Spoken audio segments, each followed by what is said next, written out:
Junagadh marketing યાર્ડમાં જણસીની ખૂબ સારી આવક નોંધાઈ રહી છે। આ સાથે જણસીના ખૂબ સારા ભાવ પણ હાલ જૂનાગઢ માર્કેટિંગ યાર્ડમાં મળી રહ્યા છે। આજે કુલ 17 જણસીની આવક નોંધાઈ હતી। તેમાં સૌથી વધુ આવક 3040 ક્વિન્ટલની ઘઉં ટુકડાની આવક નોંધાઈ છે। આજે 601 રૂપિયા 20 કિલોના ભાવ બોલાયા હતા, જ્યારે લોકવન ઘઉંની 2990 ક્વિન્ટલની આવક નોંધાઈ હતી। તેના ઊંચા ભાવ 548 રૂપિયા બોલાયા હતા। ચણાની 2134 ક્વિન્ટલ આવક સામે એક મણનો ઊંચો ભાવ 1131 રૂપિયા નોંધાયો હતો, જ્યારે સફેદ ચણાની 78 ક્વિન્ટલ આવક સામે એક મણનો ઊંચો ભાવ 1760 રૂપિયા નોંધાયો હતો। આ સાથે તુવેરની પણ સારી એવી આવક આજે નોંધાઈ છે। 1516 ક્વિન્ટલ તુવેરની આવક સામે એક મણનો ઊંચો ભાવ 2122 રૂપિયા નોંધાયો હતો। ધાણાની 1032 ક્વિન્ટલ આવક સામે એક મણનો ઊંચો ભાવ 1691 રૂપિયા નોંધાયો હતો।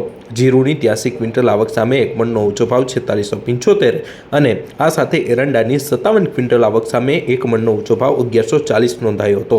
સોયાબીનની પણ હજુ પણ સારી એવી આવક જૂનાગઢ માર્કેટિંગ યાર્ડમાં નોંધાઈ રહી છે।